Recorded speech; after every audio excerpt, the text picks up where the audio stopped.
Assalomu alaykum. Assalomu alaykum.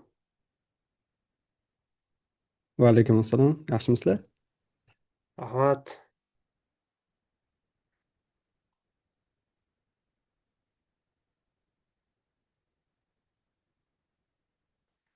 Charchamayapsizmi o'zingizdan ilmiy ishlar bilan aka? Rahmat. Hammasi yaxshi, Xudoga shukr. Ketyapti sekin-sekin.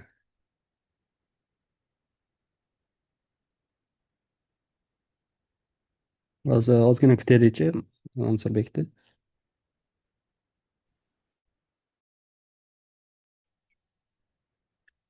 Assalomu alaykum. Va alaykum assalom. Mansurbek, yaxshimisiz? Rahmat, Qilichbek aka, charchamayapsizmi? Sog'liklaringiz yaxshimi? Rahmat, Xudoga shukr. Salomatmisiz? Agar Rahmat. qarshi bo'lmasangiz, rekording qilyapman suhbatimizni. Mhm. Xudo Bemalol. xohlasa, balkim o'sha YouTube'da qo'yarmiz. Agar qarshi bo'lmasangiz, balkim o'sha shunchaki kanallarimizni ulashib qo'yarmiz. Qalaysiz Mhm. aka, charchamayapsizmi? Sog'liklaringiz yaxshimi? Rahmat. Xudoga shukr, rahmat. Salomatmisiz? O'qishlar, Rahmat. PhDlar bilan charchamasdan. Bo'lyapti, Xudoga shukr, sekin-sekin. O'zlaring ham charchamasdan yuribsizlarmi? Ishlar, o'qishlar bilan. Rahmat, Hammasi yaxshimi? rahmat, Xudoga shukur. Men sizni o'sha adashmasam o'tgan yil edi YouTube'da siz adashmasam linear algebradan, chiziqli algebradan dars berishni boshlaganingizda o'shanda nima qilganman? Sizni o'shanda ko'rib qolganman. Keyin shundan Mhm. keyin sizni kanalingizga o'tib kuzatishni boshlaganman. Juda manfaatli, ya'ni shu sun'iy intellekt sohasiga kirmoqchi bo'lganlar baribir xohlaymizmi yo'qmi, baribir shu matematika joyiga kelib nima qiladi? Mhm. Taqaladi. O'shandan beri sizni kuzataman. O'shanda bir nima qilib qo'ygan edim, niyat qilib qo'ygan edim, siz bilan bir ko'rishib gaplashamiz deb. Rahmat yashang. Uh, O'zi mani agar aytadigan bo'lsam o'zim tarafdan sizni mhm. videolaringizni ko'rib qolganimdan keyin man olganman, nima deydi, inspiration deydiyu. Aha. Birinchi anaqa darsingiz haligi convolutional CNNlar haqida Mm, chiqib qolganida o'sha kuzatib yurganimda zo'r o'sha anaqa bergan ekansiz. Mana bizda ham bor ekanku o'zbek tilida shunaqa mm, nima deydi, o'rgatadigan tutorial mm, formatdagi videolar, ayniqsa sun'iy intellektda bilsangiz bizda juda mhm, katta bo'shliq bor haligi mhm, bunaqa artificial intelligence, ya'ni sun'iy intellekt bo'yicha juda kam tutoriallar, hammasi o'sha xorij tilida. O'sha keyin sizniki chiqib qolganda juda men uchun bu inspiration bo'lgan. O'shandan keyin boshlaganman. Qarang, qarasam man endi bular CNN dan boshlashgan bo'lsa, man ham bir sal matematika tarafidan boshlagan yaxshi, sal mm. bo'ldim deb nima Zo'r. qilgandim. Keyin shu bilan nima deydi, endi PhD o'zingiz bilasiz, bitirish arafasida anaqa bo'lib vaqti bo'lmay hozir endi Mm. to'xtab qolgan, afsuski. Kanalingiz to'xtab qolgan. Lekin Zo'r. niyat bor davom ettirishga, xudo xohlasa. Zo'r. Juda yaxshi bo'ladi, juda yaxshi bo'ladi. Chunki bu nima deydi, bizda ham rostdan ham aynan o'sha matematikasiga kirib chuqur o'rgatadigan kontent bizda juda ham kam. Bu tarafdan muammoyimiz bor deb o'ylayman. Katta rahmat sizga ham shu e'tiboringiz uchun. Xudo xohlasa bo'lmasam ancha odam qo'shilib qoldi. Ya'ni kichkina davrada suhbat qilamiz deganmiz. Bo'lmasam sekin asta siz bilan tanishib, o'sha qolganlarga ham sizni tanishtirib, bir ozgina suhbat qilsak, mana shu Aha. sohadagi odamlar bilan degan edim. Ho'p, Mhm. Qilichbek aka Haydarov, siz hozirgi kunda shu KAUSda PhD Computer Science'da Mhm. tahsil olyapsiz. Nechinchi yil hozir bu? Hozir oxirgi yili ketdi, 5-yili. Beshinchi O'zim yil. qisqa tanishtirib o'tsam agar, Mhm, o'zim o'sha Namangan viloyati Pop tumani mhm, Sanqishloqdaman. mhm, Bakalavrda Koreyada o'qiganman. O'sha Sejong mhm, universitetini bilsangiz kerak. Sejong mhm, universiteti Computer Science va engineering yo'nalishida. Bu yerda mhm, 4 yil o'qib, undan keyin mana bu hozirgi KAUST, Saudiyadagi KAUST universitetiga mhm, mhm, magistraturaga topshirib, magistraturadan keyin hozir endi PhDda davom ettirib mhm, tugatish arafasidan, xudo xohlasa. mhm. Juda zo'r. O'sha Koreyada o'qiganingizni aynan ko'rib yana ham o'sha qiziqqanman. Yana Sejongda o'qib ketgan ekansiz bakalavrda. Mhm. Biz ham shu hozir Koreyadamiz. Ya'ni Koreyani nimasi siz uchun begona emas. Ya'ni ancha tajribangiz bor Koreyada ham. Ekosistemasi bo'yicha. O'sha narsani ya'ni shu nimaga kirdik? Nima uchun aynan shu akademiya sohasida davom etishni tanlagansiz? Ya'ni bakalavr o'qidingiz, nimaga shu srazu industriyaga, ya'ni birdan industriyaga o'tib ketmadingiz yoki nimaga masterdan keyin nimaga PhD? Masalan, masterda ham adashmasam AIda o'qidingiz, to'g'rimi? Computer Science. Computer science'da, computer Computer science'da. science. Mhm. Shu haqida A, ozgina gapirib bersangiz. ha, o'zi qiziq bo'lgan, to'g'risi. Men PhDda nima deydi, akademiya sohasidan ketish niyatim uncha bo'lmagan boshida. E, O'zi o'qishda boshdan sal agar ruxsat bersangiz aytadigan bo'lsam, men kompyuter scienceda Bemalol, o'qishda bemalol, bemalol. Mhm. o'qishni ham o'zi hayolimga ham keltirmaganman. Shu Mhm. o'qishga topshirishdan oldin shu IELTS o'qib, topshirib, tayyorgarlik ko'rib yurardik. Keyin xorijga ketishda nima deydi, hamma niyat Mhm. qilardi biz o'sha IELTS gruppada, lekin man o'sha Mhm. Westminster yoki o'sha o'zimizda qolaman degandim. Endi Mhm. nima deydi, sharoitdan kelib chiqib, keyin uh, kirolmaganman O'zbekistonga, o'sha TATUga ham, Mhm. TATUga plus yana Westminsterga ham kirolmaganman. Keyin nima Mhm. qilamiz deganimizda, o'sha IELTSda o'qituvchim Koreyaga keting, o'sha yerda bemalol o'zingiz ishlab, o'zingiz qoplab o'qib yuraverasiz. Hamma o'quvchilarni o'sha yerda Mhm. degan. Va qiziq tarafi shu computer science'da man umuman hayolimga ham keltirmaganman. Boshida ekonomist bo'laman yoki o'sha moliya sohasida ketaman yoki o'sha ingliz tili yoki shunaqa til bo'yicha ketaman deb o'ylaganman. Lekin semestr paytida o'sha biz bahorgi semestrga to'g'ri kelib qolganmiz topshirishda. Faqat Mhm. business administration bo'lgan, hospitality bo'lgan, keyin computer science bo'lgan. Lekin bahorgi semestrda business administration yopilib qolganiga Mhm. nima qilsam ekan deb uydagilar bilan maslahatlashganda shu onam aytishgan, shu informatikani tanlab kelajagi bor deyishgan. Keyin bo'pti, nima bo'lsa bo'ldi deb turib tanlaganman. Keyin computer scienceni tanlab shu Koreyaga kelgandan keyin birinchi dasturlash o'sha darsiga kirganimizda, leksiyasiga kirganimizda, shundan keyin haligi qiziqish ortib ketgan. Qiziqish Mhm. ortib ketgandan keyin shu sohada ketadigan o'sha qiziqishim ortib, o'shani orqasidan ketganman. Mhm. Endi nimaga shu akademiya deydigan bo'lsangiz, o'qishni bitirgandan keyin u payt endi Covid paytiga to'g'ri kelib qolganmiz. O'zi Koreyada ishlab qolmoqchi edim. Keyin bitta Mhm. computer vision bo'yicha intervyuga chaqirishgan edi. Masalan, haligi object detection, masalan, mashinalarni nomerini detek qilishda, Mhm. qaysi joyda, Mhm. qaysi ko'chada o'shani Mhm. aniqlanganini ko'rsatib turadigan bitta kompaniya, ya'ni Intelligence Surveillance degan o'sha Mhm. bo'yicha kompaniyada intervyuga borganman. Keyin afsuski o'sha Covid bo'lib qolib, 1-2 oydan keyin ularda javobi kelgan o'sha ish taklif bo'yicha. Lekin Mhm. u paytda men O'zbekistonda bo'lganmanda, undan Ah. intervyularda bahorda o'tib bo'lib, kaosda o'sha kaosga ham topshirib qo'ygan edim. Keyin mayda o'zi o'sha xat kelgan, qabul qilindingiz Mhm. degan. Mhm. Shundan keyin o'qishda davom ettirib kelganman, magistraturaga Mhm. ketganman. Magistraturada kelib, keyin o'sha o'zimizda hozirgi professorimizni qo'lida tezis bo'yicha o'qiganman. Ya'ni bu Mhm. yerda ikki xil yo'nalish bor. Xohlasangiz non tezis track bor. Mhm. Non tezis yo'nalishi va tezis yo'nalishi bor. Tezis yo'nalishida siz o'sha master davomida, magistratura davomida Mhm. o'sha o'zingizni tezisingiz ustida ishlaysiz. Mhm. O'shandan keyin o'sha nima deydi, research exposure bo'ladi. O'sha research exposure qo'lida ishlab, keyin qiziqib, keyin PhDda davom ettirib qolganman. Mhm. Mhm. Menda ham xuddi shunaqa holat bo'lgan. Ya'ni kelganman, O'zbekistonda endi baribir magistraturamni o'qiganman, institutda dars berishni boshlaganman-da, lekin ilm qilish deganda haqiqiy unchalik nima deydi, bir tub mohiyatiga tushunib yetmasdimda. Keyin ustozim o'sha Ispaniyada o'qib kelganda gapirib berganda, mana chet elga chiqsang shunaqa bo'ladi, shunaqa bo'ladi. Bo'ldi, man ham Hmm. chiqaman deganman, chet elga qiziqib, man ham chiqaman deganman, chet elga chiqqanman. Keyin bu yoqqa kelsam, o'sha magistrga yana bir marta kelganman, ikkinchi marta magistraturaga. Qarasam haqiqatdan ilm bunaqa bo'lar ekan deb tushunib yetganmanda. Ya'ni o'ta chuqur, haqqoniylik, hammasi juda ham Hmm. zo'rda. Ya'ni nimadir qilayotganingizni his qilasiz, akademiyaga o'zingizlarni contribution qilayotganingizni his qilasiz. Bu juda ham yoqqan. Shu bilan keyin nima deydi, PhD ga ulanib ketib qolganda. Sizda ham xuddi shunaqa bo'ldi. Ya'ni researchga expose bo'lganingizdan keyin qiziqishingiz ortib o'shani PhD ga davom etib ketganingiz juda ham zo'r. Mhm. Adashmasam o'sha magistratura paytingizda agar o'sha avvalgi postingizni ko'rgan edim, nima bo'yicha ishlagansiz? Ya'ni NLP sohasida edi. Adashmasam, emotion detectionmidi? O'zi yo'nalishim nima deydi, emotion, odamlar o'sha emotion, keyin Mhm. vision language models, ya'ni mana bu computer vision va natural languageda o'sha kesishgan joyida Mhm. o'zi Mhm. researchlarni ko'pi. Mhm. O'sha magistraturada ham boshida birinchi o'sha kollaboratsiya bizda o'sha professorimiz bilan Stenford universiteti bilan kollaboratsiya ketib turgan edi. Mhm. O'sha birinchi proyektga qo'shib qo'ygan o'sha tajriba orttirgani. O'sha birinchi maqolamiz o'sha Stanford bilan kollaboratsiya bo'lgan. O'shanda emotion bilan boshlaganmiz. Ya'ni Mhm. unda bilsangiz image captioning bor, ya'ni masalan Mhm. modellarga rasmni bersangiz, u sizga natural language'da, ya'ni o'zimizda tilda tasvirlab beradi nima borligini. U paytda lekin hamma narsa objektiv edi. Objektiv degani ya'ni tasvirda nima bo'lsa o'shani tasvirlab beradi. Masalan, Mhm. mashinani rasmi bo'lsa, bu mashina this image shows this photo shows of the car yoki blue car deb turib shunaqa qilib tasvirlab beradi. Bu objektiv tasvirlab berish edi. Lekin bizni Mhm.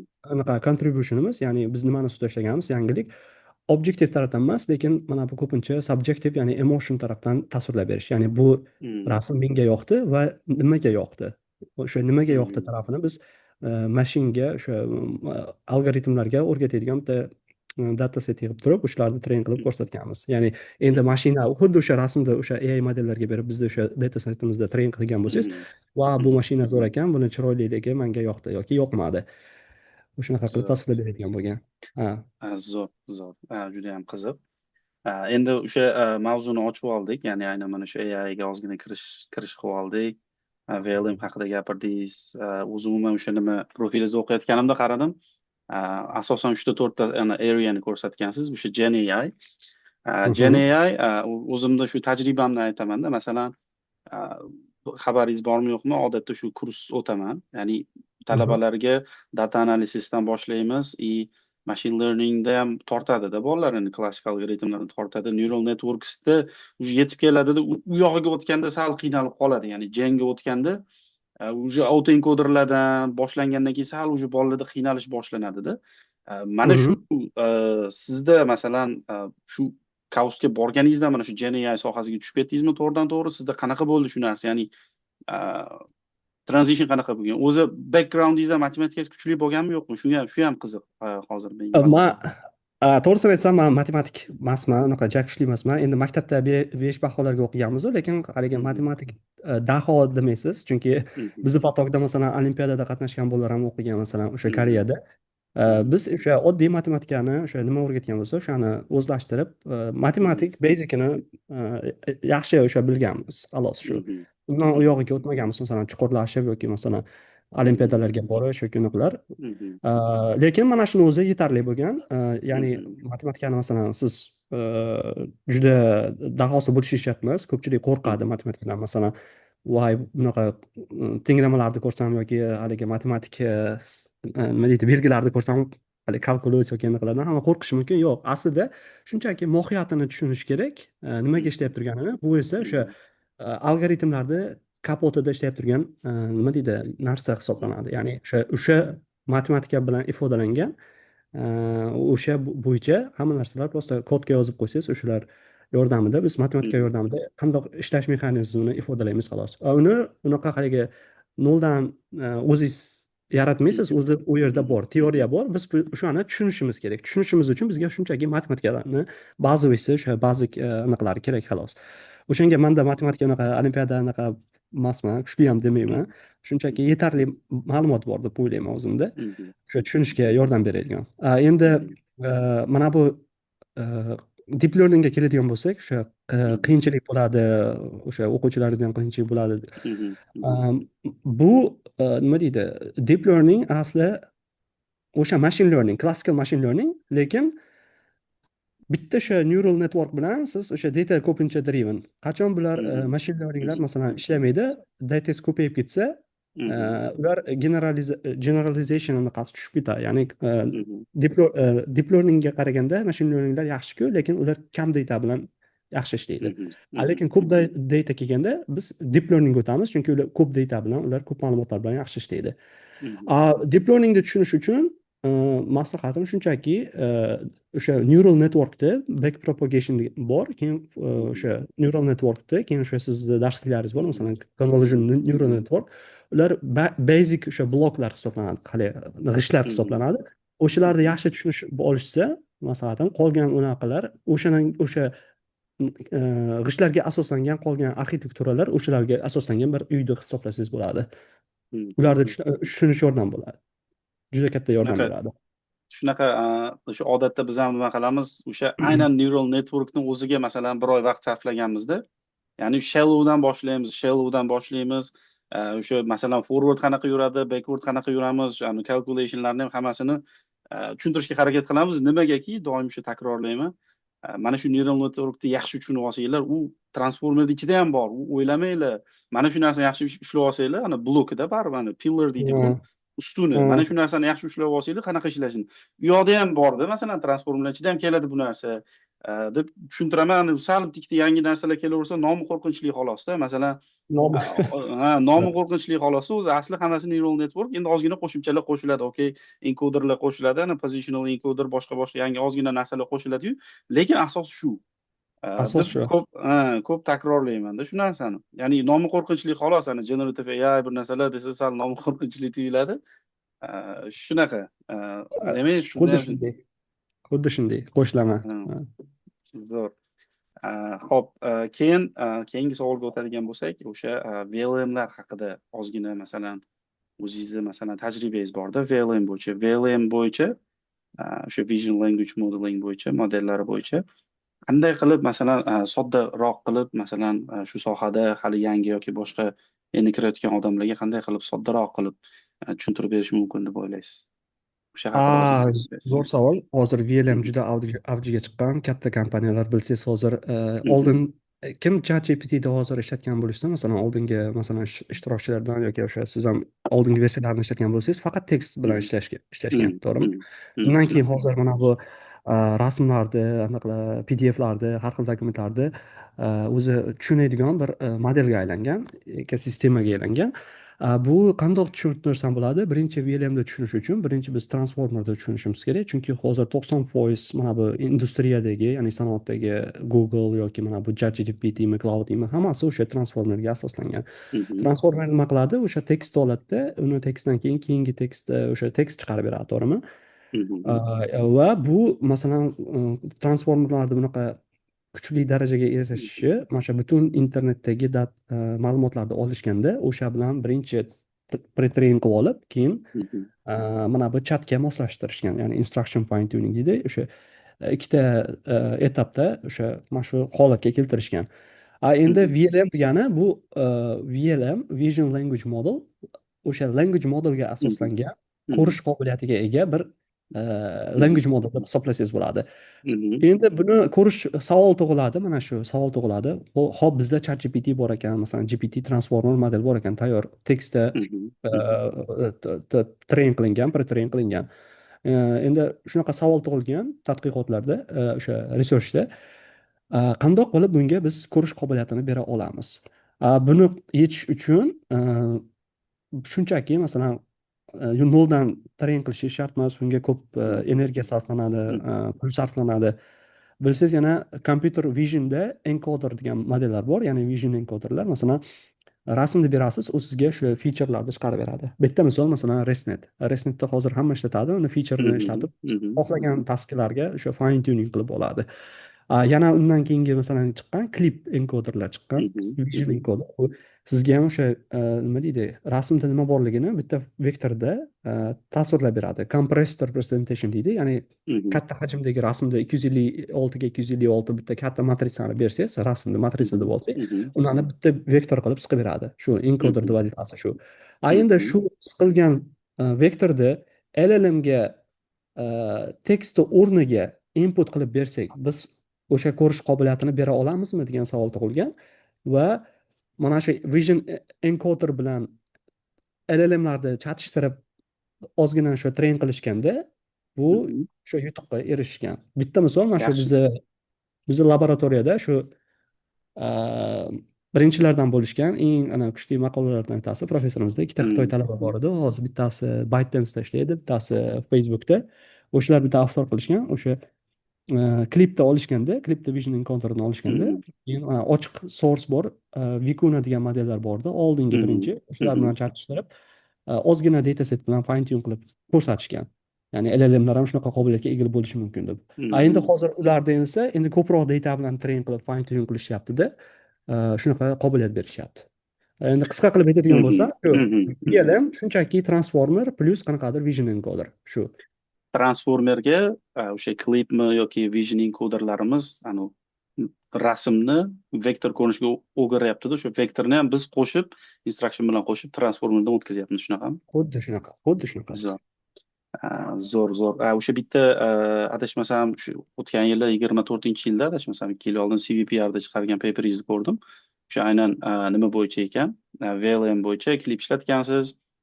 Bu yoqda nima qilgansizda, ozgina modification qilib modellaringizda qushlarni adashmasam nima bounding box ichida hali uncha to'liq o'qib chiqa olmadim. O'sha maqolangizda yo'q. ko'rib qoldim. U boshqa yo'nalishda, u generative Aha. AI, ya'ni generativ modellar bo'yicha u yerda nima qilganmiz? Birinchi nima deydi?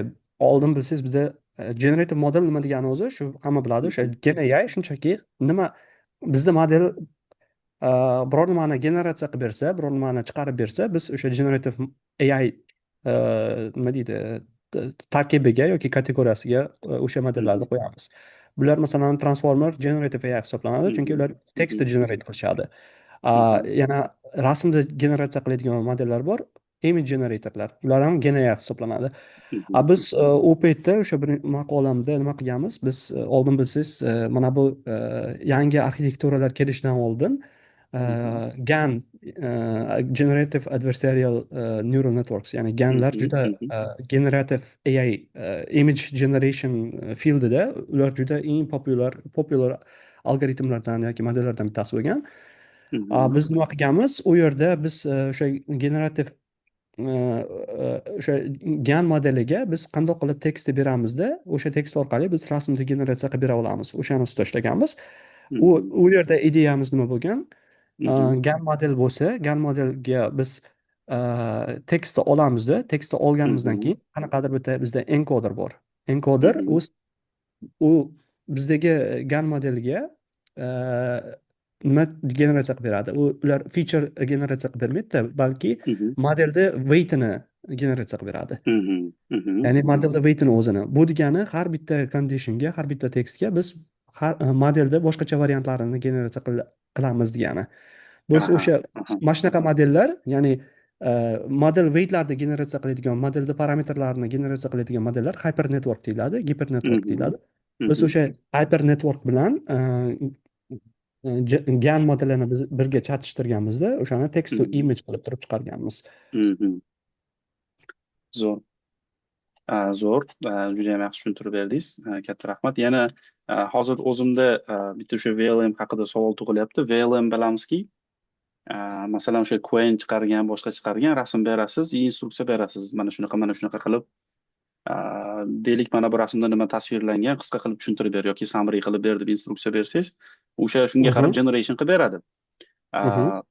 Menda qiziqayotgan joyim, o'sha rasmni berganda o'sha rasmni ichidagi aynan masalan qaysidir masalan OCR'larni bilamiz, aniq location bilan beradida. Masalan kerak bo'lsa bounding box chizib anaqasiga beradi.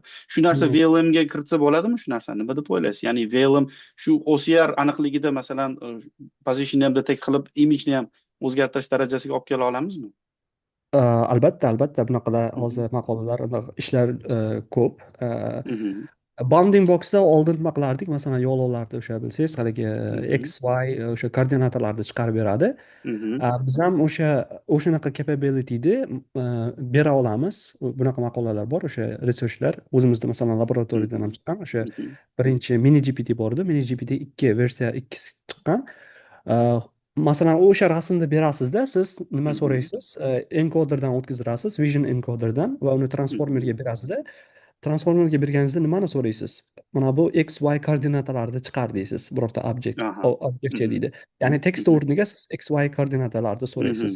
O'shanda mana bu vision VLMimiz xuddi o'sha object detectionga, siz aytgan o'sha nima deydi, tasklarga ishlaydigan qilib o'tkazib beramiz. Demak, o'sha generation bo'lgan koordinatalarni bu yoqqa bounding box qilib chizsak match bo'ladi. Match bo'ladi. Birga bir zo'r.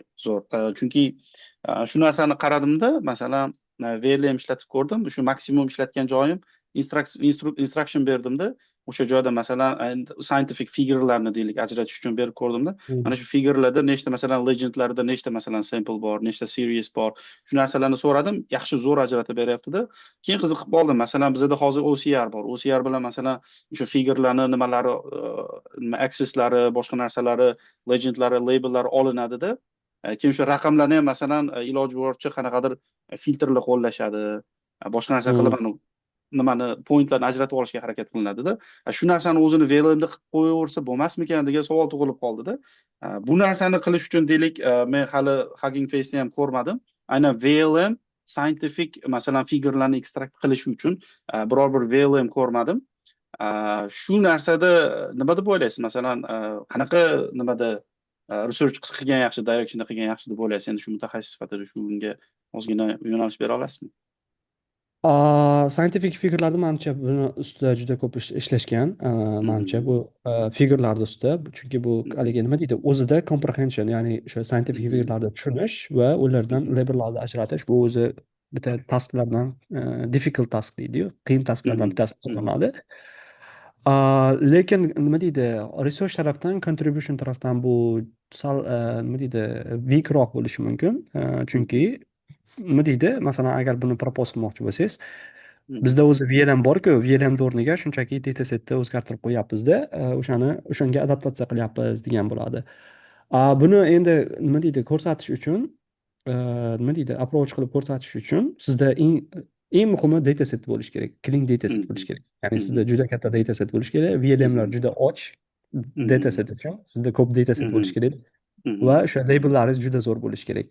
Agar sizda datasetingiz bir bo'lsa, haligi nima deydi, rule of thumb deydi, 10 mingdan ortiq samplelaringiz bo'lsa, 5 ming bilan 10 ming orasida siz bemalol mana shu VLMda adapt qilishingiz mumkin. Scientific figure extractionga. Buni ozgina mix qilsa bo'ladimi? Masalan, o'sha gen bilan ozgina yoki bo'lmasam generative masalan fake samplelarni yaratib turib, deylik 10 mingta deyapsiz, hozir bir 8 mingta yaratib, bir 2 mingtasini real scientific datalardan olib kelsa, shunaqa balans qilsa bo'ladimi? Chunki endi scientific figurelarni yig'ish ham o'zi ancha ishda. Katta nima energiya olib qo'yadi-da. Bu ishlaydi deb o'ylaysizmi bu nimani qilsa? Qilsa juda zo'r bo'ladi, chunki sensitive datani hozir ishlatishyapti, data yo'q, ma'lumotlar kam joylarda. Lekin bitta muammo bor, siz o'sha sensitive generate qilsangiz, o'shani qanchalik to'g'riligini o'zingiz quality'sini bilishingiz kerak, ya'ni validate qilishingiz kerak. Yozsam, bemalol o'zingiz o'sha generatsiya qilib to'ldirsangiz bo'ladi. 2000dan 5000dan boshlasangiz bo'ladi masalan. Tushunarli, zo'r. Demak ishlash kerak, ya'ni datasetsiz iloji yo'q. Aynan biror bir domenga moslashtirish uchun, chunki ko'p vaqtim ketib qoldi, aynan qidirdim, scientific bor, lekin aynan biz xohlayotgan masalan kimyo sohasida aynan accuracy bilan, yaxshi accuracy bilan ajratib beradigan yo'q. Lekin anaqalar yaxshi ishlab beryapti. Masalan, GPT yoki Cloud Code'ga bersam, ular zo'r ajratyapti, lekin ularning API qimmat masalan. Endi shu o'zimiz masalan domenga qilamiz desak, bu narsa ozgina dataset yig'ishga to'g'ri kelib qolyapti-da. Shunga sal bypass qidirayotgandim. Bari dataset yo'q o'xshayapti. Xo'p, keyingi savolga o'tsak bo'ladi. Sizni o'sha qilayotgan bir ilmiy ishlaringizdan biri aynan bir qaysidir payt Telegramingizda ham post qildingiz, adashmasam, o'ta qimmat shu neyro signallarni capture qiladigan qanaqadir device sotib oldik, shunaqa ilmiy loyiha boshlayapmiz degandingiz. Shu haqida ozgina gapirib bera olasizmi? Aynan bu juda ham insoniyat uchun juda ham nima deydi, muhim nimalardan birida. Albatta. Bizda universitetimiz endi nima deydi, research tadqiqot oriented bo'lganiga, bizda o'sha multiple har bitta sohadan o'sha ekspert vakillar bor. Bu inisiativa nima bo'lgan? Mana bu Saudiya Arabistonda 2030 visioni bor. Ya'ni faqat o'sha undan emas, nima deydi? Ko'p sohalarda, xususan shu artificial intelligence ham qanaqadir o'sha breakthrough qilish. Mana bu universitetimizda bizda neuroscientistlar bor edi, neuroscience bo'yicha tadqiqot olib beradigan gruppa. Statistika, biostatistika bo'yicha tadqiqot olib boradigan gruppa bor va sensorlar qurish bo'yicha tadqiqot olib boradigan grupp bor. Va mana bu bizni professor, u o'sha artificial intelligence, vision language model bo'yicha tadqiqot olib boradi. Buni maqsadi nima bo'lgan? Bu inisiativani mana shu 4 ta gruppani, har xil sohada ishlayib turgan 4 ta gruppani birlashtirishda bir qanaqadir o'sha Saudiya Arabistoni uchun qanaqadir o'sha artificial yo'nalish intelligence yo'nalishi bo'yicha o'sha breakthrough qilish. Shu laboratoriya shu nima deydi maqsad bilan tashkillashtirildi yangi laboratoriya Neuroscience plus AI degan Neuroscience plus AI, ya'ni NAIL deymiz biz uni, NAIL qisqartirib NAIL laboratoriya bo'lgan va bizniki o'sha nima deydi laboratoriyamizga jihozlar kerak bo'lgan. O'sha jihozlardan bittasi masalan parta anaqa laboratoriyaga o'sha kerakli jihoz monitorlardan hammasidan tashqari o'sha recording uchun, ya'ni bizga data kerak. Hozir scientific anaqani gapirdingiz. Bizda o'sha bizda ham xuddi shunaqa muammo, data yo'q.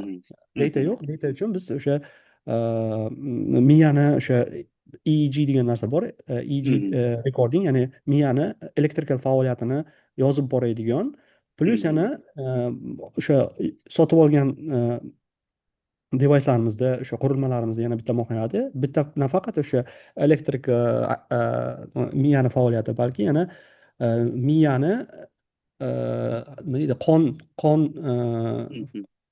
blood function, qonda qanchalik qiymati bor, qaysi regionga ketyapti, o'sha narsani o'lchab beradigan ikkita sensor bilan jihozlangan shunaqa device olganmiz va 3 ta olganmiz. Yana bizda nima bo'lib qolgan, omadli bo'lib qolganmiz. Mana bu prezidentimiz ham oldin neuroscience bo'yicha tadqiqot olib borgan. O'shanga mana bu professorlar propose qilganda unga yoqib qolgan, chunki o'zini yo'nalishi bo'lganiga man sizlarga o'sha funding beraman deb turib, o'sha funding qilib olishgan.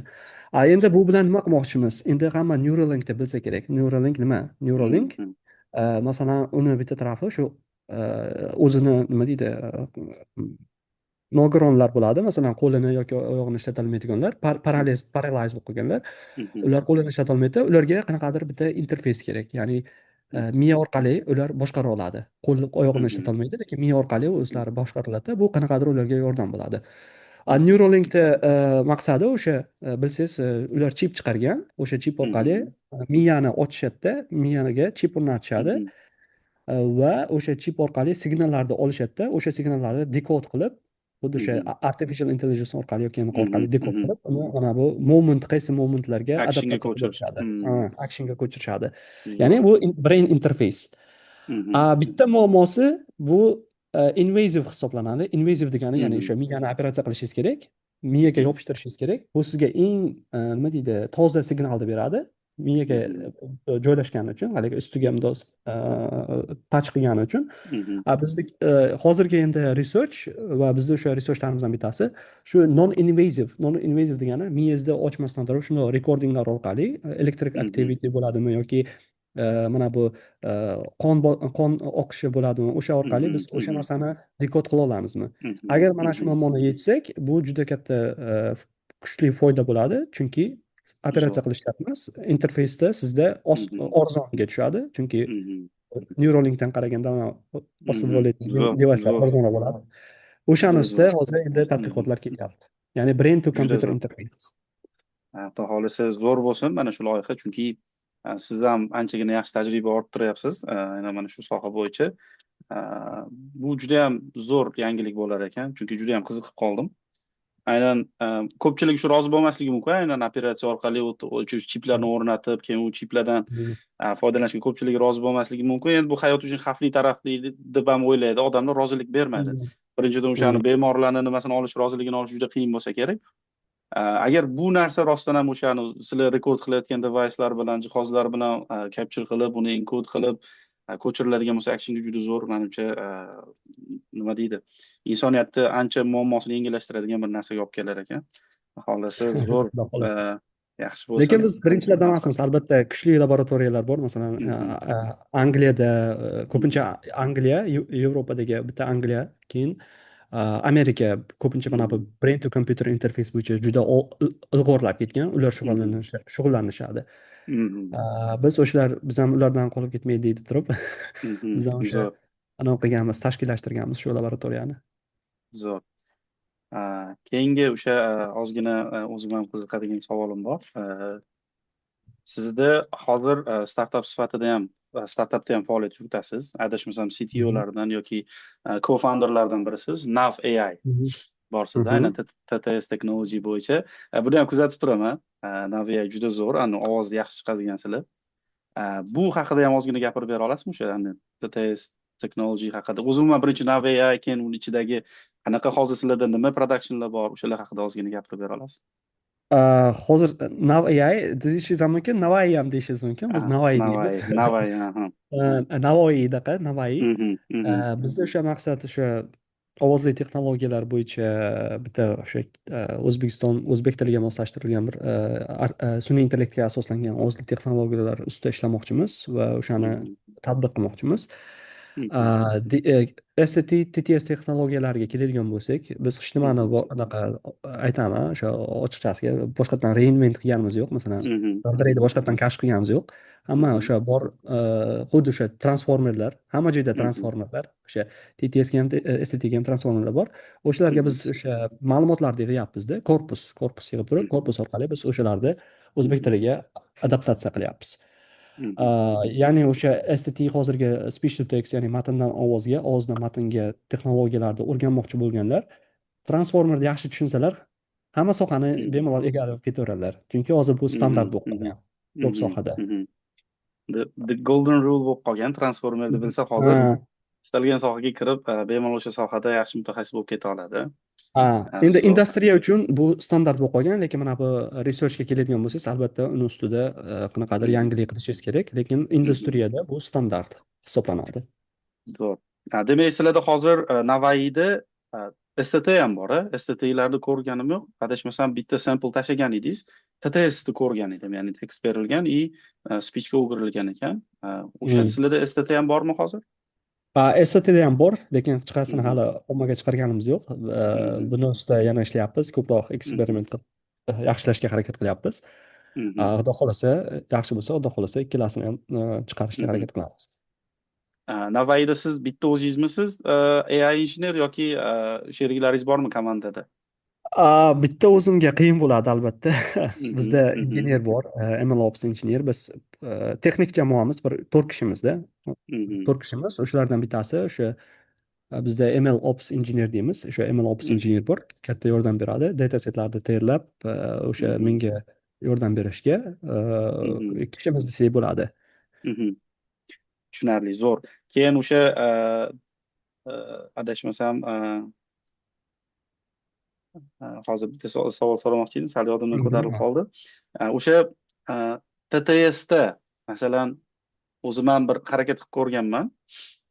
Dataset qanaqa qualityda bo'lishi kerak? Masalan, sal noisyroq bo'lsa qanaqa ta'sir qiladi yoki siz o'sha TTSda challengelarni nimani ayta olasiz? Ya'ni TTSda qaysi parti challenging deb ayta olasiz? Masalan, o'zim ham shu o'zbek tili uchun qilib ko'rganman tajribadan. Mhm, mhm, O'sha Piper adashmasam Piper edi ishlatib ko'rgan edim. Piper mhm. TTSda fine tune qilib ko'rgan edik. Scratchdan train qilgan edik. O'sha TTSda masalan xatolikka yo'l qo'ymaslik uchun nima maslahatlar berasiz? Ya'ni dataset qanaqa bo'lishi kerak? Masalan, yo bo'lmasam bo'ladi-yu shunaqa xatolikka yo'l qo'ysa baribir yomon chiqib qoladi degan joyi bo'ladi-yu.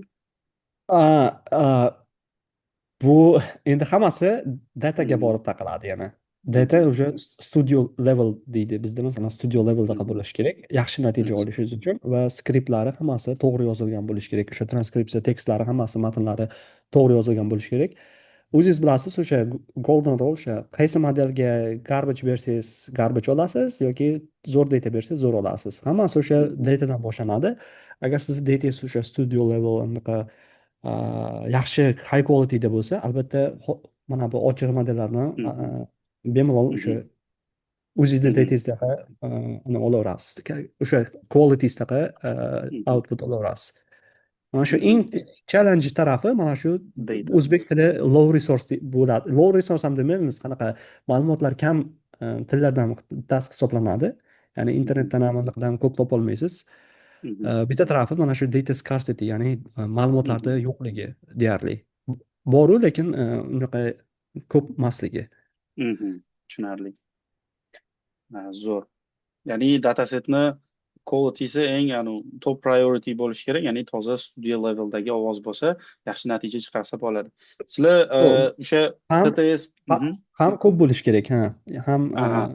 O'sha kam narsani bo'lmasligi kerak. so'ramoqchi edim. At least masalan qancha bo'lishi kerak? Masalan 10 soatlikmi, 20 soatmi yo qanaqadir qancha shuni narsani ko'rdim. Masalan 10 soatdan keyin уже manimcha уже saturated bo'ladi shekilli deb o'yladimda. 10 soat, 15 soatdan keyin Mhm. yana qo'shsangiz ham уже unaqa improvement uncha kuchli bo'lmaydi deb o'yladim.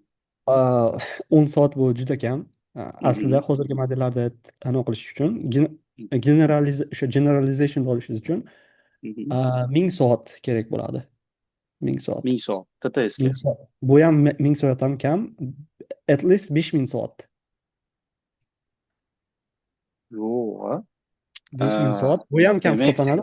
Hozirgi mhm. modellar 300 ming Mhm. soatlarda o'zi pretrain bo'lyapti. Mana bu English, mana bu ingliz tilida yoki boshqa tillarda qarasangiz 300 ming Mhm. soat yoki o'zi bir xil anaqa yaqinda maqolalar chiqdi. O'zi 300 mingdan oshib 500 ming soatda pretrain qilishgan. A, Lekin o'zbek tili uchun u 1000 soat tursin, 500 soatga 500 soat ham yig'ib olish katta muammo. Mhm. Tushunarli. Demak, TTSga ham shunaqa katta data set kerak. Bu narsani bilmasdim, chunki sinab ko'rdim. Ya'ni 10 soatdan keyin, masalan, 15 soat, 20 soat qilib ko'rdim. Menimcha o'sha raqam orasidagi farq juda kichkina bo'lgani uchun improvement sezmadim uncha. Menimcha Hmm, yana ham ko'paytirsa, demak, yana ham yaxshilashar ekanda. albatta. Bo'ldi. Bu narsa yaxshi nima bo'ldi, tajriba bo'ldi. Keyingisi o'sha bermoqchi bo'lgan savolim TTS bo'yicha.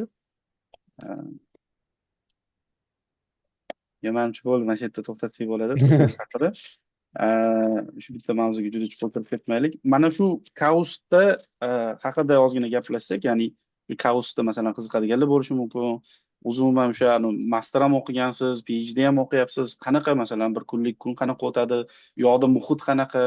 Yashash qanaqa? O'zimiz ham masalan, o'zim ham rosa qiziqqanman, o'sha magistr o'qib yurgan paytlarim kausga kirish juda ham nima bo'lgan, nima deydi, bir orzu bo'lgan. Mhm. Aha. Albatta, endi nima deydi, hozir kategoriyalarga borib gapirib berishim mumkin. Birinchi, kaos nimaga unik joy hisoblanadi? Endi bu reklama anaqa maqlash emas, просто aytaman afzalliklarini. Bu yerda birinchi o'rindan ana bu tadqiqotga fokus qilingan universitet. Bu yerda bakalavr yo'q, faqat magistratura bilan PhD. Bu yerga keladiganlar faqat o'sha magistratura bilan PhD qilishadi va hamma bu yerda deyarli magistrlardan ham tortib hamma bu yerda hamma odamlar o'sha tadqiqotga fokus qilishadi. Ya'ni butun fokuslari tadqiqot bo'ladi bu yerda. Chunki o'sha Kaust research oriented hisoblanadi. Endi Qirol Abdulloh bo'lgan o'sha rahmatli qiroli, mana Saudiya Arabistonida mana bu hozirgi qirolidan oldingi qiroli o'sha 20 milliard o'sha pul qilishgan. O'sha maqsadi o'sha islom oldin bilsangiz Baytul Hikma bo'lgan, masalan Bag'dodda o'sha nima deydi u haligi Home of Wisdom. O'sha o'zbek tilida hozir mudrost, donolar uyi. Ya'ni Donolar ham. donolar uyimi, donishmandlar uyimi shunaqa qilmoqchi bo'lgan, modern, ya'ni zamonaviy shunaqani yana qilmoqchi bo'lganda o'sha pul bilan katta pul tikib o'sha qurgan. Bu yerda afzalliklari, bu yerda yuzdan ortiq har xil o'sha international community, har xil davlatlardan yuzdan ortiq o'sha nima deydi nationalitylar bor va ingliz tilida gapiriladi. Bu yerda sizga bepul uy beradi.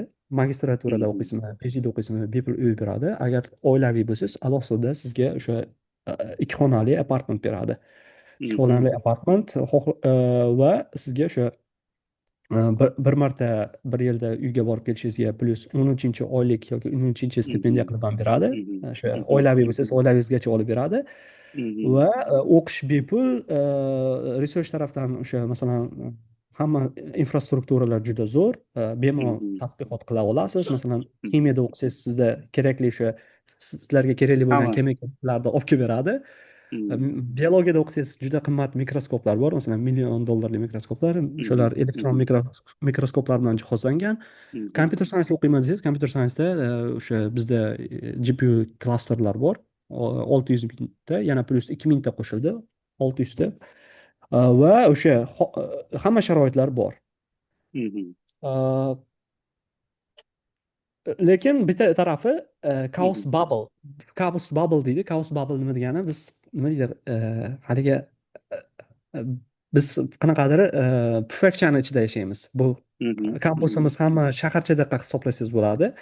Hamma shu yerda yashaydi, o'qiydi, hamma sharoitlar bor, lekin biz pufakchamiz. Pufakcha degani mana bu biz uchun, musulmonlar uchun bizga yaxshi bo'lsa kerak, lekin mana chetdan kelganlarga ko'pincha zerikarli. Chunki bilsangiz, Saudiya Arabistonda ichish mumkin emas, party klub qilish mumkin emas.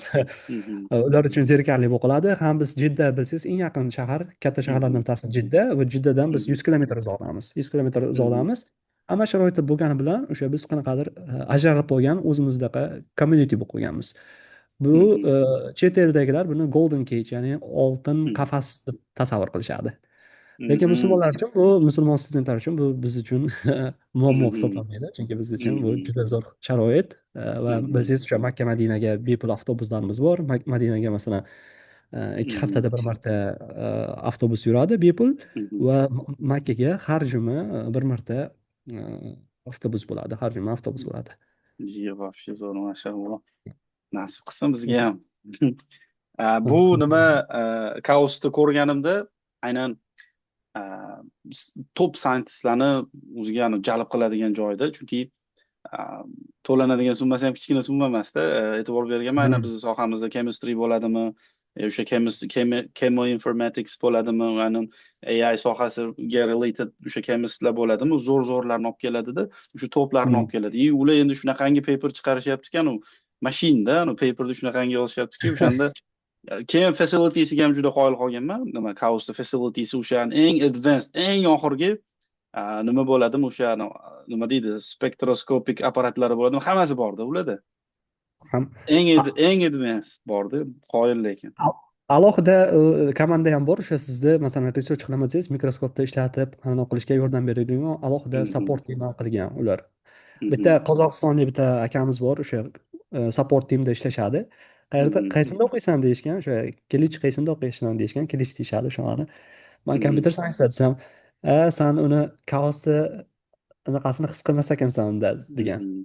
Power'ini rasman. Power'ini degan. Nimaga desam, chunki senlar просто bunaqa oddiy kompyuter bilan ishlaysan, lekin mana bu laboratoriyalarda bilsang, ular $1 million o'sha mikroskop hamma sharoitlarda qilib qo'yishgan deyishgan. O'sha infrastruktura zo'r, o'sha tarafdan sizda o'sha imkoniyatlar naturally o'sha tug'iladi, tabiiy tug'iladi. Zo'r cutting edge research ustida ishlagani.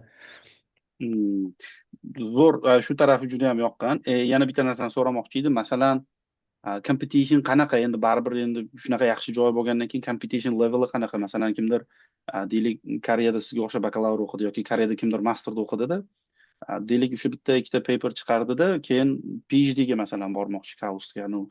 Competition qanaqa? Nima qilish kerak? Networking topib turib aloqaga chiqishga apply qilish kerakmi? Professor topish kerakmi? Shuni yo'llari qanaqa deb o'ylaysiz? Ya'ni tajriba. Juda zo'r savol.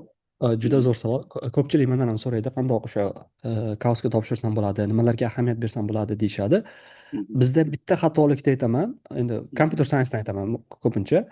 Computer science'da o'sha o'zimizda sohamizda aytaman, ko'pincha buni engineeringdaqa hisoblashadi. O'qishda masalan, mana bunaqa kompaniyalarda ishlaganman yoki mana bunaqa joylarda developer bo'lib ishlaganman deydi.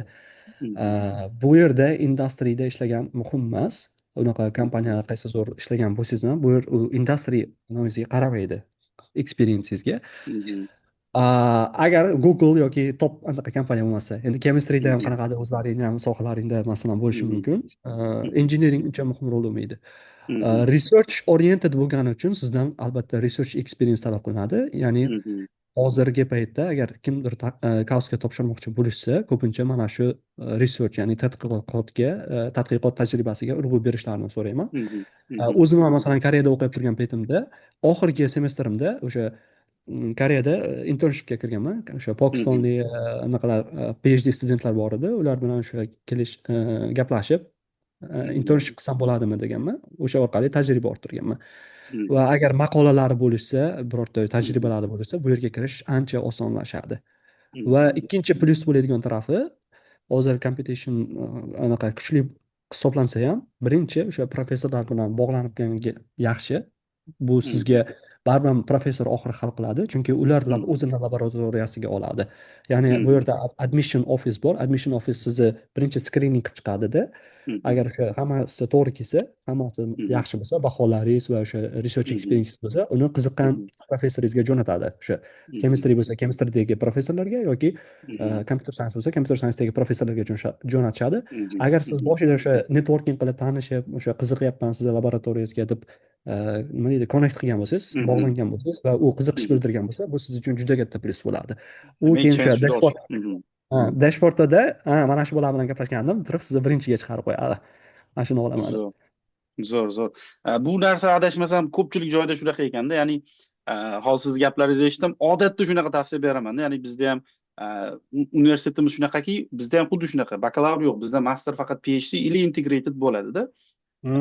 Bizda ham o'sha Koreyaga 32 ta ilmiy tadqiqot institutlari, o'sha computer science bo'ladimi, chemistry bo'ladimi, hamma ilmiy tadqiqot institutlariga talaba yetkazib beradida bizda ham.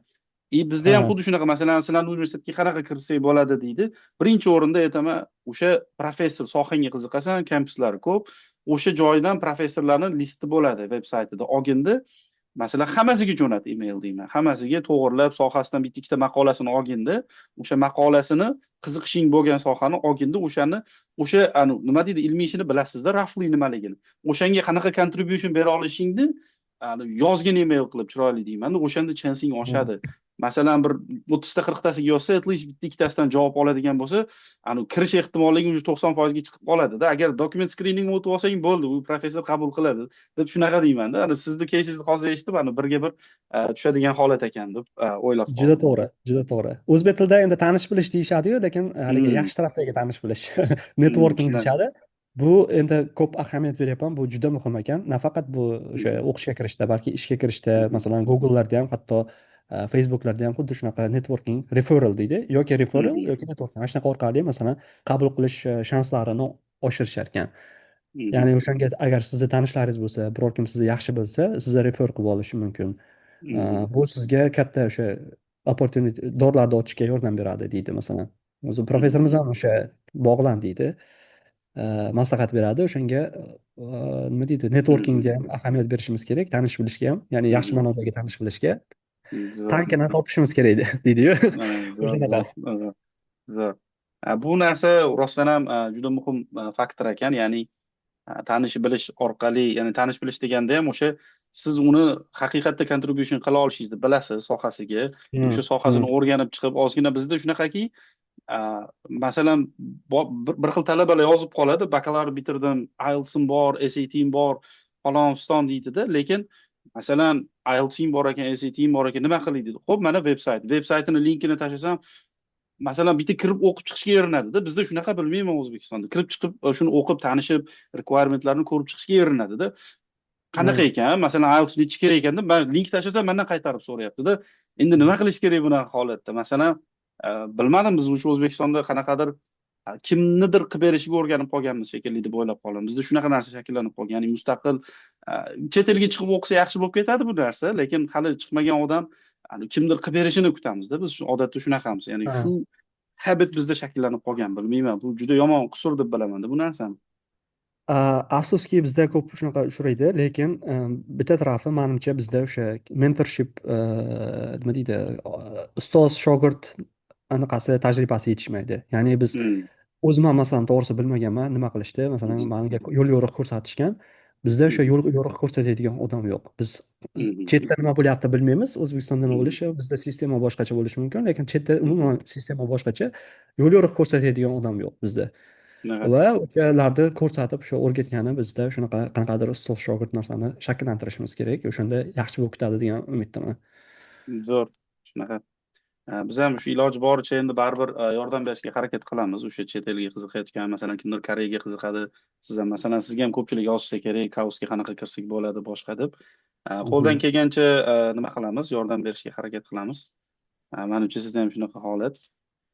Lekin shunaqa кейslaringiz bo'lsa, uzr gapingizni bo'ldim, lekin shu siz aytganingiz qanaqa bo'ladi degan bo'lsa, unaqalarni ko'pincha biz ignor qilamiz, chunki unaqalar nima deydi, jiddiy applikantlar hisoblanmaydi. Jiddiy applikantlar o'zi bilinib turadi. Masalan, sizga ham yozishgan bo'lishi mumkin. Haqiqatda o'zlarini do homework deydi, do your own homework. ya'ni Shunaqa, o'zlari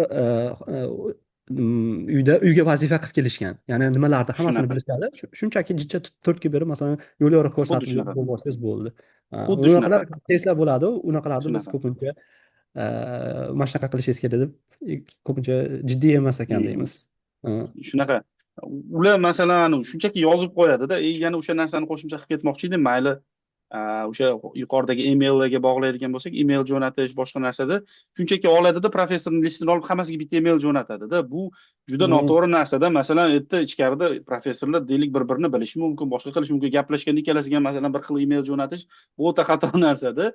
Ya'ni o'shani homework qilish kerak, rostdan ham kiradi, izlanadi. U odam nima qilyapti, shunga borsam yaxshi ishlab keta olamanmi, nimadir kontribut qila olamanmi, bunaqa homework qilmasdan turib, masalan aytganman, shunaqa email yozib ko'rgansan, hammasiga olib bir xil email jo'natib yuborgan yoki boshqa bo'lgan, bu juda noto'g'ri deb bilaman. Ya'ni kirib specifically deydi-yu, maxsus o'sha insonni o'rganib, u insonga yozsa, katta ehtimollik bilan u odam ham mani o'rganibdi, bu nimadir qila oladi menga degan ishonch paydo bo'ladi-da, binding paydo bo'ladi. Bu juda shansni oshirib beradigan narsa deb o'ylayman-da. Albatta, Bizda shunaqa qanaqadir o'sha homework qilmasdan turib, mana osoniga aka shu joyga kirsam nima bo'ladi, qanaqa bo'ladi, iloji bo'lsa siz kirgizib qo'ysangiz o'sha insonni o'sha sizlarga shunaqa. Xo'p, bo'lmasam agar ozgina ishtirokchilardan adashmasam 10 kishi 9 kishiga yaqin odam bor ekan, agar ularda ham qiziqqan savollar bo'lsa, bir olsak ulardan ham savolda keyin bemalol. Xo'p, agarda ishtirokchilardan savol bo'ladigan bo'lsa, bemalol berishinglar mumkin. Hop, bizda adashmasam 10 ga yaqin inson bor ekanmiz suhbatda.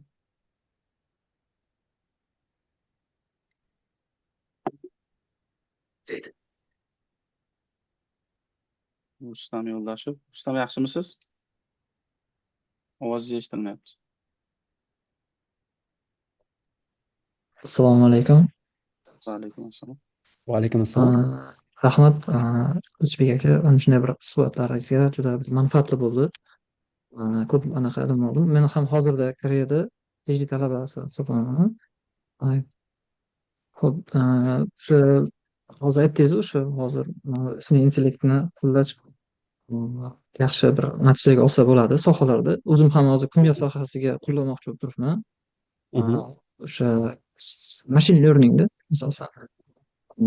O'shanga bir mana shu sohada agar professional hisoblanasizlar, men uchun o'zim, men nuqtai nazarimda endi mana shu sohani egallarsizlar, o'shanga bir maslahat bersangiz, nimalarga e'tibor bersam endi shu kimyo sohasida. Umuman, misol uchun meni bazam o'zi man AI emasda, lekin bazam kimyo sohasi bo'lgan, lekin o'rganyapman, hozir o'rganishlar olib borib, darslar olib, Courseradan ham dars olganman, Mansur akani ham o'zlaridan ham dars olganman va o'shanga o'zingizni ham bir fikrlaringizni va maslahatlaringizni bersangiz, mana shu sohaga bir ertaga nimalarga e'tibor berishimga o'shanga. Yaxshi, rahmat savolingiz uchun. Albatta bu nima deydi, research sohasidan ketmoqchi bo'lsangiz, unga sal chuqurroq yondashishingiz kerak, lekin industriya rollariga kirmoqchi bo'lsangiz, mana o'sha Udemy'larda o'qib, o'sha classical machine learning algoritmlardan boshlaganman. O'sha matematikangiz yaxshi bo'lsa, machine learningda algoritmlarni bilsangiz va o'sha Udemy'dagi yoki o'sha Mansurbekda o'sha darslari o'zi menimcha yetadi bazani berishga.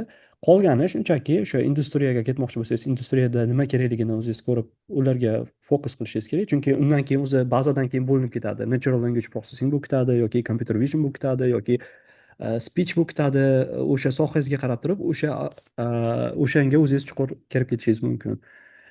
Lekin o'sha maslahatim, yaxshi bilish uchun, hammasiga oson kirib ketish uchun mana shu bazalarni yaxshi bilib olsangiz bo'ldi. Ya'ni deep learning, machine learning va o'sha fundamentlar, matematika, deep learning, machine learning. Rahmat. O'sha yana bitta bir yaxshi bir narsa hosil qildida. Oldim mana shu video anaqadan, shu suhbatdan. Plus hozir misol uchun agentlar ko'p. Mana bu Cloud AI misol uchun anaqa coding agentlar demanda. O'sha misol uchun o'zim ham ba'zida model anaqa qilmoqchi bo'lsam, treyning qilmoqchi bo'lsam, katta kodlar yozish yoki model yozishda sal erinchoqlik qilamanda va GPT larga berib qo'yish anaqasi habitude paydo bo'lib qolganda, keyin o'ylab Aha. qolamanda, lekin ba'zida qayerdadir postda o'qisam kontrast bo'ladida. Ba'zilar aytadi, hozir san misol uchun berayotgan ishing bu texnikal ish bersan, lekin seni vaqting boshqa narsaga ajratasan.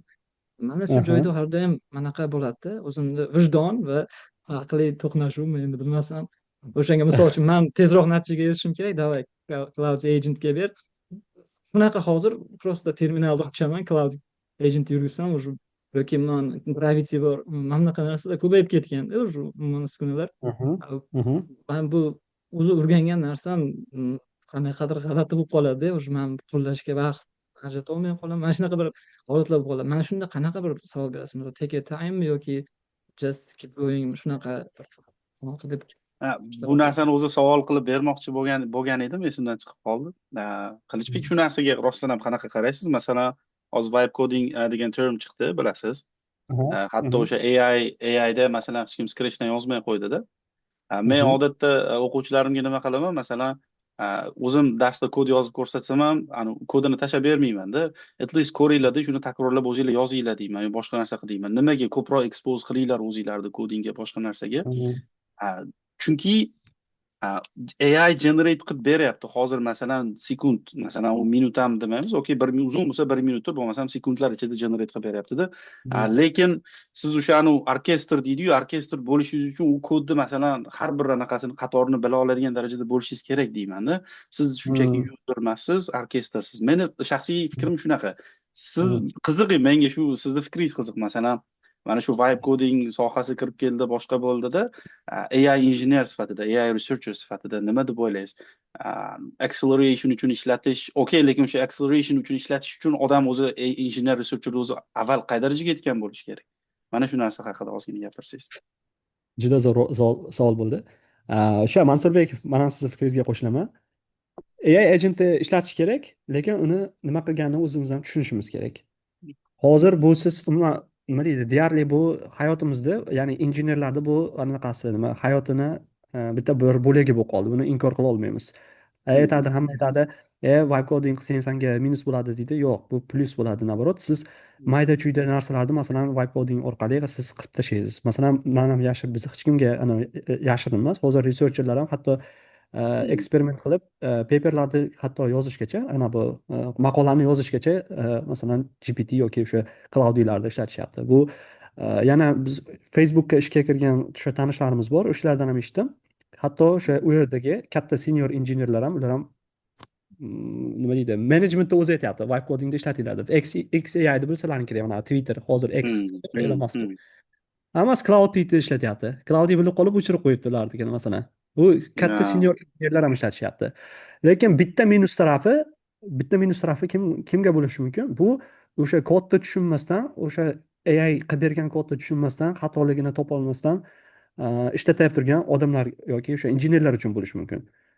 Agar siz o'sha orkestr bo'lib turib ishlatyapsiz, lekin bu qanaqa kodlarini o'zingiz tushunmasangiz yoki ishlata olmasangiz, bu siz uchun naborot muammo bo'lib qoladi. O'shanga maslahatim, birinchi fundamentni olishlaring kerak.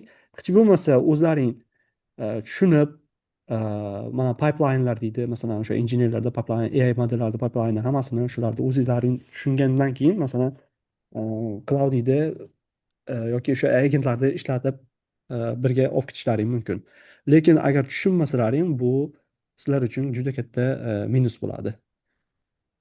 Chunki odam o'sishdan to'xtab qolar ekanda. Masalan, odam o'sishdan to'xtab qolar ekan. Masalan, yaqinda shu kanalda ham post yozdim. O'sha 2021-20 yillarda o'sha API'larni dokumentatsiyasiga kirib, uni o'qib, olib kelib, bittalab, bitta masalan funksiyani olib kelish uchun ancha-muncha ter to'kilgan ekanda. Hozir masalan bersangiz, siz bu narsaga bosh qotirib o'tirmaysizda.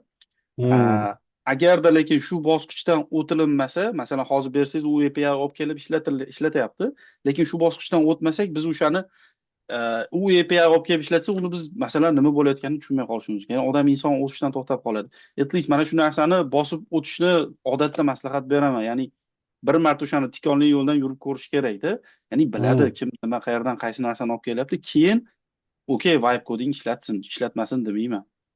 Masalan qanaqadir at least o'sha modelini qurdida, masalan scikit-learnda nimadir model qurdi, XGB yoki boshqa bir bitta model qurdida, u necha bir 50 qator kod bilan yozsa bo'ladi masalan.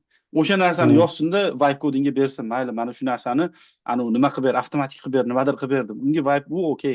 Masalan, skeletini yozdi, boshqa narsa. Mana shu narsalarni odatda shu prinsipga tayanaman. Ya'ni hech bo'lmasa odam o'zini bir o'sha tikonli yo'ldan bir marta yurib ko'rishi kerak. Keyin uni vibe Albatta. coding ishlatsa, u baribir haqiqiy orkestr bo'ladi deb o'ylayman-da. Ah, Meni shaxsiy fikrim shunaqa. shunaqa.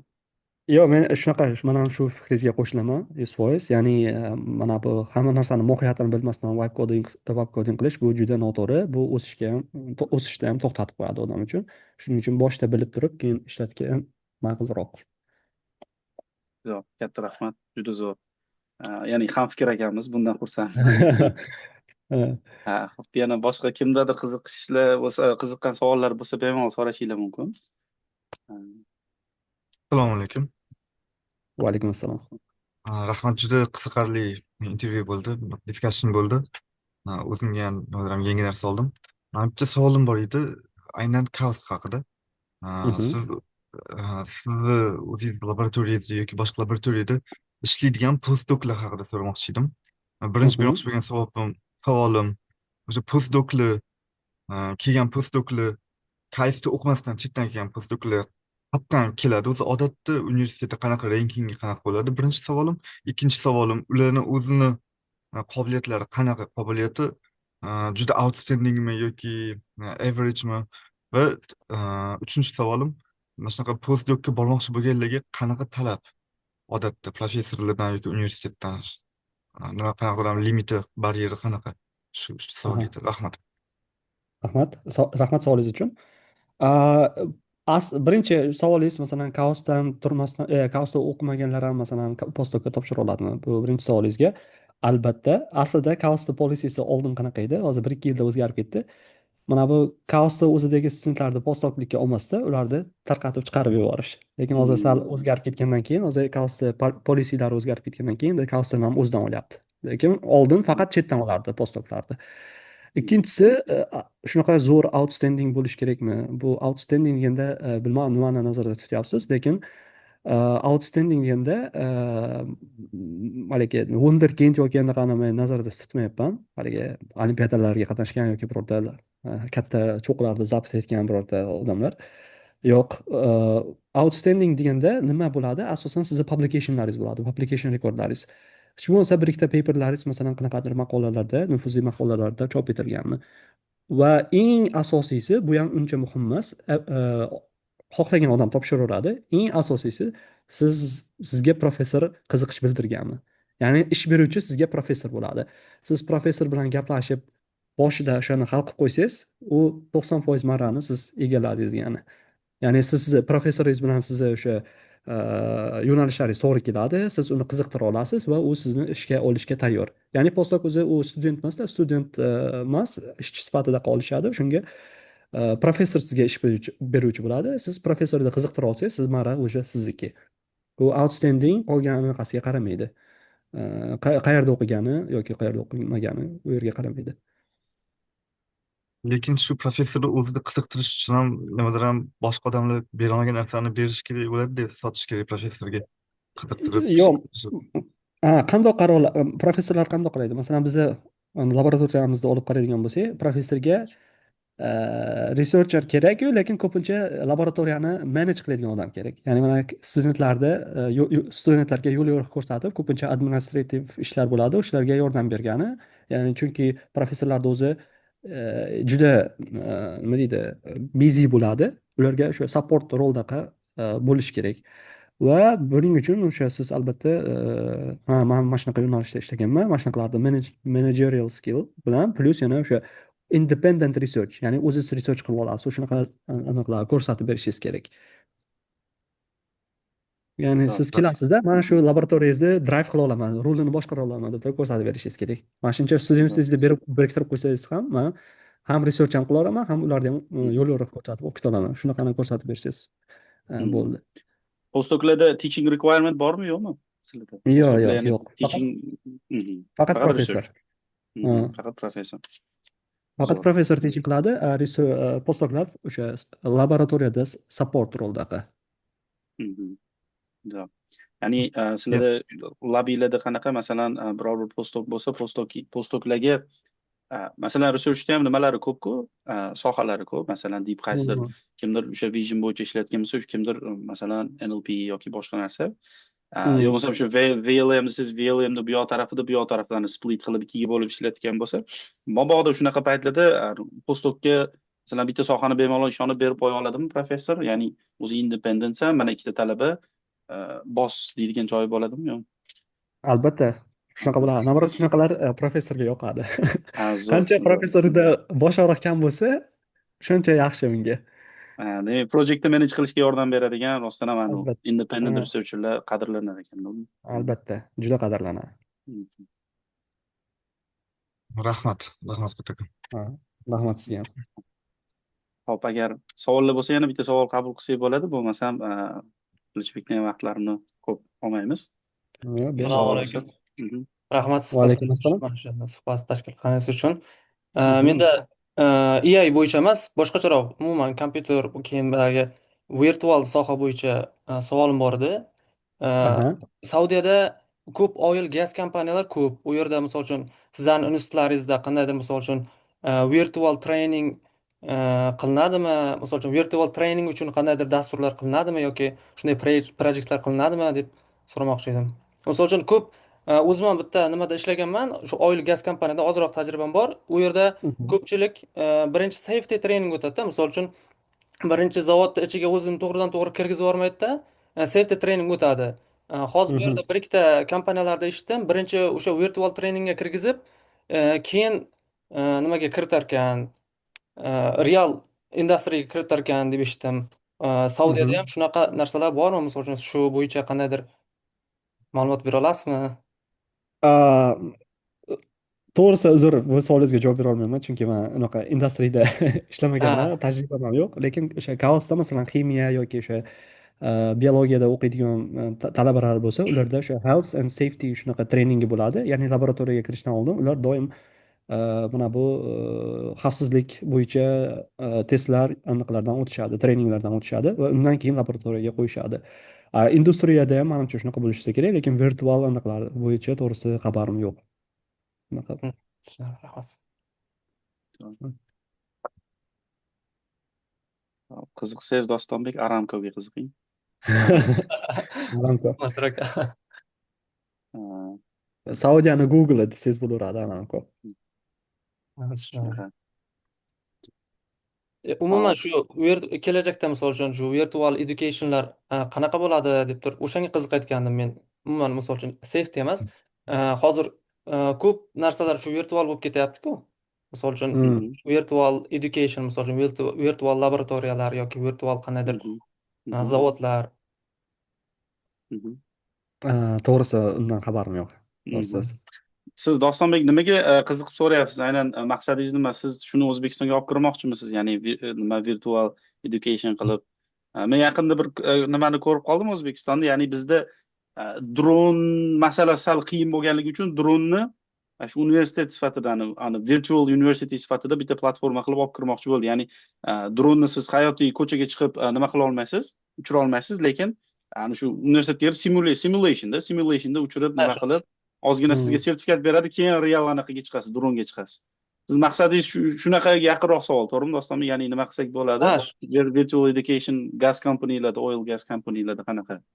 Ha, shunaqa. Misol uchun o'zimizda ko'p advanced nimalar yo'q-ku, equipment, instrumentlar yo'q-ku laboratoriyada, misol uchun milliyda o'qigan bo'lsak ham yoki keyin industriyaga borganimizdan keyin bizlarda umuman experience bo'lmaydi u bo'yicha, misol uchun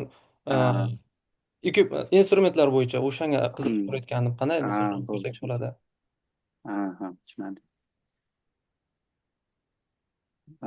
Manimcha ko'p kompaniyalarda o'zini o'sha trening programmasi bo'lishi kerak, shart. Chunki ular uchun ham riskda, masalan, yangi odamlarni olib kelib turib, masalan, to'g'ridan to'g'ri laboratoriyaga tiqib qo'ysa yoki birorta o'sha o'zini joylariga kirgizdirib qo'yishsa, ular uchun ham risk va o'sha ishlovchilar uchun ham risk. O'shaning uchun doim manimcha ularni o'zini trening anaqalari bo'ladi. Lekin o'sha virtual manimcha bu sohalarda haligi real tajribani bera olmaydi. Baribir o'sha realdan haqiqiysidan o'tishingiz majburiy bo'lsa kerak, baribir. Shunaqa. Hop, yana bitta savol bor ekan. Abdulloh Rasuljonov savol bor ekanlar. Qo'l ko'taribdilar. Savolingiz bo'lsa berishingiz mumkin.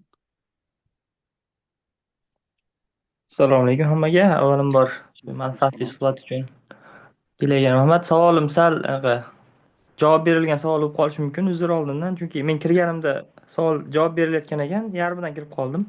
Shu savolim matematika haqida edi.